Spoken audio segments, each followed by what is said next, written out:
या निकालाच्या निमित्ताने हिंदू हृदय सम्राट शिवसेना प्रमुख बाळासाहेब ठाकरे यांचंही मी स्मरण करतो, कारण त्यांचाही आशीर्वाद हा आपल्या महायुतीच्याच पाठीशी होता आणि म्हणून हा विजय आपल्याला या ठिकाणी मिळालेला आहे.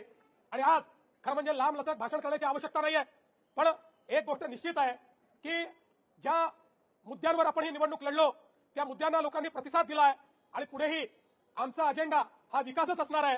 एकेका शहराला त्या ठिकाणी परिवर्तित करून तिथे राहणारा जो गरीब माणूस आहे, मध्यमवर्गीय आहे, या प्रत्येकाच्या जीवनात एक मोठं परिवर्तन आणण्याकरता या विजयाला आम्ही समर्पित करणार आहोत.